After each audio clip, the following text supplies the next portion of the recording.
Reto número 4, primo, Fibonacci y par.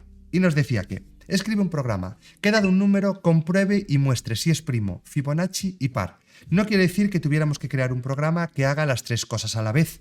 ¿Qué quiere decir? Que compruebe que el mismo número sea par, Fibonacci y primo. No, lo que tenía que hacer es lo que veis por aquí. Dice, un ejemplo, le pasamos a nuestro programa el número 2. Primero comprueba si es primo o no y nos dice, vale, el 2 es primo. Después comprueba si es Fibonacci o no, si pertenece a la secuencia de Fibonacci o no. Y nos dice, Fibonacci.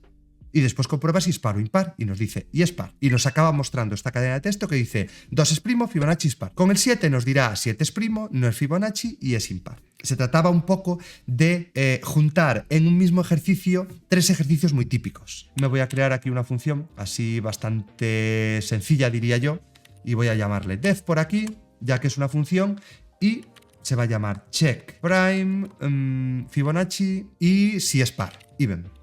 Por aquí. Tenemos esta función. Y esta función será la que acabará imprimiendo la cadena de texto, esta que veíamos por aquí. Que si le pasamos el 2, nos tiene que acabar imprimiendo 2 es primo, Fibonacci es par. Entonces, ¿qué tendrá que recibir esto? Un número. Estoy con Python, pero ya digo, quedaros sobre todo con cuál es la lógica que yo voy siguiendo. Más que se entienda mejor Python o no, porque ya habéis visto que tenéis en el repositorio soluciones con todos los lenguajes de programación. Así que, llegado el caso, si después lo queréis ver en JavaScript de forma concreta, vais a tener un montón de soluciones también en cada uno de los lenguajes. Pues yo aquí al final me hago un print e imprimo result. Y ya no tengo ni que devolverlo. Se va a encargar la función de hacer absolutamente todo. Teóricamente esto nos tendría que valer. Vamos a empezar a realizar las comprobaciones. Tenemos la comprobación de primo, la de Fibonacci, pero bueno, voy a seguir el orden de lo que es más fácil.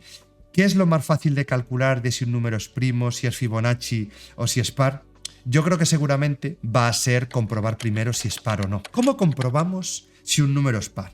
Pues esto es muy fácil. ¿Y de qué se trata esto? Que al final hablamos de denominaciones matemáticas para números. Todo esto, de alguna forma, va a tener una fórmula asociada. Va a tener una teoría matemática asociada.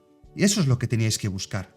Porque igual todo el mundo tiene muy claro, vale, yo sé que el 2 es par, yo sé que el 4 es par, pero y si esto lo tengo que comprobar de forma matemática, lo que hay que hacer es simplemente el número y tenemos que hallar su módulo. En la gran mayoría de los lenguajes, el módulo se hace con el tanto por ciento. Ya os explicaré qué es el módulo. Tenemos que hacer el módulo de 2. En ese caso tienen que ser números que sean divisibles entre 2. Esa sería una forma de calcularlo. Pero tienen que ser divisibles entre 2 y aparte su resto, el módulo, tiene que dar 0. Debíamos hacer algo así. El módulo entre 2 es 0. Si esto al final es verdadero, si esta premisa de alguna manera se cumple, aquí es cuando sabríamos que el número es par.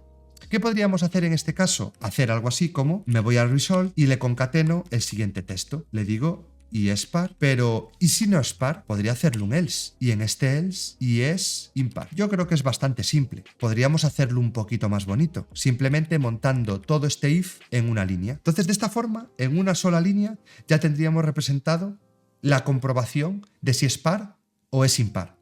Y ya se encargaría de meterlo por aquí. ¿Cómo comenzaría? Escribiendo el número. ¿Cómo hacemos para interpolar el número? Ya sabéis que lo interpolamos entre llaves. Le voy a meter aquí el número y dejo un espacio para poder ir concatenando el resto del texto. Ahora vamos a pasar a la siguiente comprobación que tenemos que hacer. ¿Cuál es la siguiente comprobación? ¿Qué es más fácil? ¿Calcular si es primo o calcular si es Fibonacci? Yo creo que el número primo. Ahora aquí lo que teníais que hacer, si no sabíais lo que era un número primo, pues de alguna forma teníais que buscar cuál es esa definición matemática de número primo. Que no tenéis ni idea, tan fácil, ya sabéis, os vais a Google. Número primo, tenemos que comprobar que para que un número sea primo, tiene que ser divisible entre el número 1, básicamente todos los números son divisibles ahí entre 1, entre ese número 1 y también entre sí mismo. Bueno, tenemos que hacer esa comprobación para ver un poquito cuál es. Número natural mayor que 1, muy importante. Que nos llega un 0, eso no es primo. Que nos llega un 1, eso es primo. ¿No es primo? ¿Qué pasa? Tiene que ser mayor que 1, nos dice por aquí. La primera comprobación, que a mí se me ocurriría de alguna forma, es que el número tiene que ser mayor que 1. Número mayor que 1. Me vengo por aquí. Y si no, voy a pintar aquí un else ya para hacer la parte fácil. Que sea directamente en este else, voy a escribir no es primo. Y voy a dejar un espacio al final. para poder ir concatenándole también no es primo y es par o la parte de Fibonacci o lo que sea. Vamos a ver cuál sería el cálculo que tendríamos que hacer aquí. Nos dice que tiene que ser divisible entre la unidad y entre el mismo. Entre la unidad ya dijimos que nada, pero entonces tenemos que ver si de alguna forma tiene algún divisible por ahí por el medio. Solo puede ser divisible entre la unidad y entre el mismo. Por ejemplo, el 5, que igual nos resulta más fácil de verlo porque es un número algo más avanzado. 5 es divisible entre 1, ok. 5 es divisible entre 5, ok. 5 es divisible entre 2, no. 5 es divisible entre 3, no. 5 es divisible entre 4, no. Como no es divisible entre todos esos números que tiene antes, entre el 1 y el 5, pues nos va a dar que es un número primo. Entonces, el rango de esta división no tenemos que tener en cuenta también el propio número. Voy a pintar un for, porque en realidad yo quiero hacer un bucle. Tengo un for. Este for me va a ir marcando cada uno de los índices, ¿no? Entonces, bueno, tengo aquí algo que le voy a llamar index. ¿De dónde a dónde irá? Hablamos de rango antes. El rango al final sirve para definir pues ese orden de números, ¿no? Si digo que quiero hacer un rango entre 1 y 5, pues será 1, 2, 3 y 4 en Python, porque el número del final del rango no lo tiene en cuenta. ¿Dónde tenemos que empezar este rango? Dijimos que tenemos que empezar a comprobar desde el primer número primo, ya que al final el 1 pues ya no lo vamos a tener en cuenta. Entonces el rango será entre 2 y el número. Estamos comprobando el 5, imaginaos, pues comprobará si es divisible entre 2, entre 3 y entre 4. El 5 ya no lo tendrá en cuenta porque es el propio número. ¿Cómo comprobábamos si al final era divisible? Pues algo muy parecido que ya hicimos antes. Si el número yo lo divido entre el índice, que son todos los números que va a ir recorriendo el rango, y este resultado nos da 0, esto es lo mismo que teníamos por aquí con el par, pero solo que esta vez va a ir cambiando, no va a ser siempre este 2. Si esta condición se cumple, quiere decir que ha encontrado un número entre el que es divisible distinto del anterior. Si encontramos alguno por el medio, querrá decir que no es primo. Si ya encontramos uno, ya podemos dejar de hacer comprobaciones. Llamamos un break y nos salimos para afuera. Pero, ¿qué pasará si nunca entra por este if? Querrá decir que no ha encontrado un número divisible, con lo cual sí que es primo. Aquí podríamos hacer comprobaciones para ver si había entrado o no. Pero Python tiene algo que es una maravilla, que es que el for tiene un else. Tiene la posibilidad de añadirle un else. ¿Qué significa este else? Al final significa que ha ejecutado el for y que no se ha cumplido esta condición, que se ha roto. Y digo, vale, si me vengo por el else, querrá decir que es primo. Y aquí detrás le vamos a meter una coma, porque después vamos a comprobar si es Fibonacci o no. Ya tenemos primo y par. Nos falta Fibonacci. ¿Cómo es Fibonacci? ¿Qué es la sucesión de Fibonacci? La sucesión de Fibonacci empieza en el número 1 y lo que hace siempre es sumar el número anterior para obtener el siguiente. Aquí lo vemos muy claro. Empezamos el 1. Los dos primeros números de la sucesión de Fibonacci tienen que ser 1, 1. Si sumamos 1, 1, ¿qué nos da? 2. Si sumamos 2 y 1, los dos anteriores, que nos da 2 más 1, 3. Si sumamos 3 y 2, que nos da 5. Si sumamos 5 y 3, que nos da 8. Y así que nosotros le tenemos que pasar un número a nuestra función y comprobar si de verdad pertenece a la secuencia de Fibonacci. Aquí tendríamos la manera que estabais comentando, la manera bruta. De repente decir, le paso un 8. Pues venga, vamos a hacer la sucesión de Fibonacci hasta el número 8. ¿Ha aparecido? Ok.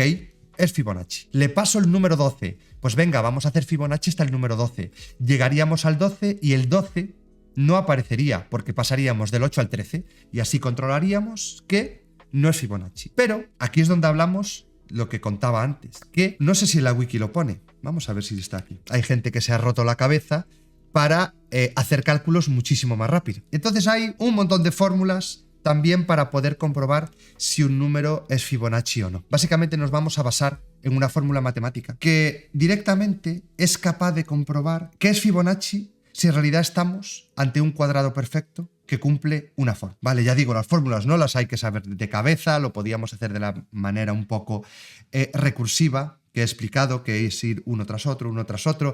De hecho, la sucesión de Fibonacci está resuelto en los ejercicios de programación del año pasado, por si queréis ver cómo lo resolví yo con la manera más clásica. Pero ya que eso lo hicimos, pues venga, vamos a ir con una fórmula al punto de, mirar, hay que aplicar esta fórmula, si esta fórmula es correcta, es que es un número de Fibonacci. Así que vamos a venirnos por aquí y vamos a hacerlo con la identidad de bit. Como esto es algo que voy a tener que utilizar varias veces, me voy a crear por aquí una función que sea capaz de comprobar eso, ¿vale? Si de verdad es cuadrado perfecto. ¿Cómo hacemos eso? Pues bueno, voy a crear aquí una función, le voy a decir isPerfect square y aquí le voy a pasar un número. Y aquí tenemos cómo es la comprobación como tal.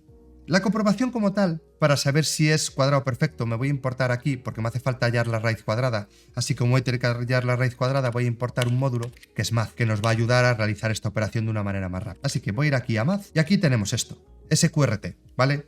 La parte de la raíz cuadrada. Y aquí, sin más, le voy a pasar el número que me llega para hallar su raíz cuadrada. Number. Y me voy a guardar esto en una variable. Y ya no solo me voy a quedar con esto, sino que lo voy a redondear. ¿Cómo lo redondeo? Voy a pasarlo a un entero. Entonces, si lo paso a un entero, ya no van a quedar decimales. ¿Y cómo sabría que de verdad es un cuadrado perfecto? Pues básicamente siguiendo el propio área, ¿no? Que al final la raíz cuadrada, si nosotros la multiplicamos otra vez por ella misma, nos tiene que acabar dando el número. Si nos da el número, al multiplicar lo que hemos obtenido la raíz cuadrada 2 veces, pues lo que acabamos obteniendo es el número. Si es ese, al final estaremos ante un cuadrado perfecto. Así que voy a hacerle aquí un return, voy a multiplicar nuestra variable por ella misma. Y si esto es igual al número que me han pasado, estaremos ante ese cuadrado perfecto. ¿Cómo será la fórmula de Fibonacci? Pues mirad, es bastante simple. Vamos a hacer un if por aquí. El if será llamando a la función que hemos creado. A is perfect square. Y aquí le tendremos que pasar lo siguiente. ¿Cuál es el número que le tenemos que pasar siguiendo la fórmula? Será 5 por el número, otra vez, por nuestro mismo número, el que estamos comprobando, y sumándole 4. Si se cumple esto, Fibonacci por aquí. Y si no se cumple esto, lo que diré es que no es Fibonacci. O puedo decir, es Fibonacci, un espacio al final, aquí no es Fibonacci y un espacio al final. Pero no solo esto, tiene que ser que cumple o que es cuadrado perfecto realizando esta llamada o que lo cumple también de esta manera, que es básicamente 5 por el número y en vez de más 4, lo menos 4. Y puse este O, pero en realidad en Python es OR, siguiendo una fórmula matemática. Y esto ya veis, ¿que no lo entendemos tan bien? Es muy posible. ¿Que es una fórmula matemática que nos sirve para demostrar si es Fibonacci? Totalmente. Ya que lo hicimos antes, aquí todo en una línea, ¿qué os parece? ¿Lo hacemos también aquí todo en una línea? Vamos a hacer ya las comprobaciones. Y vamos a llamar a nuestra función que se llama check prime Fibonacci even. Le doy por aquí y le dice 2 es Fibonacci y es par, ¿ok? Vamos a pasarle el 7. Play por aquí. 7 no es Fibonacci y es impar. Vamos bien, ¿no? Vamos a pasarle el 0. 0 no es primo. 0 no es primo. 0 es Fibonacci. ¿Qué pasó aquí? Con el 0 nos hemos colado con el Fibonacci. ¿Qué tenemos que hacer en este caso? Por aquí el 0 no es Fibonacci y nos dijo que es Fibonacci. ¿Por qué? Porque empezamos a comprobar desde aquí. Entonces, de alguna forma, tenemos que comprobar que el número por aquí tiene que ser mayor que 0. Y tiene que ser mayor que 0 y estas dos opciones que le pusimos aquí a comprobar. La serie de Fibonacci empieza en 1, no en 0. Muy bien, ya le hemos hecho esto. Ahora, 0 no es primo, ok. No es Fibonacci, ok.